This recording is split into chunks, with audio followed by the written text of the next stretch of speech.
ఉదయ్ ఒంటికాల మీద ఉంటాడు. అయితే అది చూసి భూమి అంటుంది, ఎందుకు వృద్ధాక్షణం వేస్తున్నా అంటూ అడుగుతుంది. అప్పుడు ఉదయ్ అంటాడు, నాకు డాన్స్ నేర్చుకోవాలి అంటే ఇది వేయమని చెప్పారు అంటూ ఉదయ్ చెప్తాడు భూమితో. అప్పుడు భూమి అంటుంది, అతన్ని డాన్స్ ఇలానే ఉంటుంది అంటూ చెప్తూ ఉంటది భూమి. అప్పుడు ఉదయ్ అంటాడు, నా లాంటి వాళ్ళతో పెట్టుకుంటే మీకు మీ అమ్మలానే జరుగుతుంది అంటూ ఉదయ్ గగన్ తో అంటాడు. అయితే ఏమైంది అంటూ గగన్ ఉదయ్ ని కొట్టి తను మెడ పట్టుకొని పైకి లేపుతాడు. అప్పుడు కోపంతో ఉన్న గగన్ ని చూసి భూమి ఏదో కవరింగ్ చేయడానికి ఇలా చెప్తుంది, అదే బావా ఆ రోజు శారదా అత్తకి గుండు కొట్టించారు కదా, ఆ దాని గురించి మాట్లాడుతున్నాడు అని చెప్తూ ఉంటుంది. అయితే అయినా గగన్ అది వినకుండా ఏమైందో చెప్పు అని ఉదయ్ కి కోపంగా అడుగుతూ ఉంటాడు. అప్పుడు ఏం చేయలేక భూమి అంతా చెప్పేస్తుంది, ఆ తాళి తీయడము ఇంకా అంత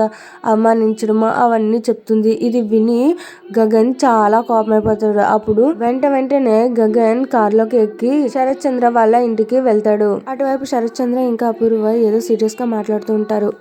ఇక గగన్ కి ఈ విషయం తెలిసిపోయింది కదా, సో ఏం చేస్తాడో మన నెక్స్ట్ ఎపిసోడ్ లో చూద్దాం. మీకు ఈ వీడియోస్ నచ్చినట్టయితే like, share, subscribe to my channel.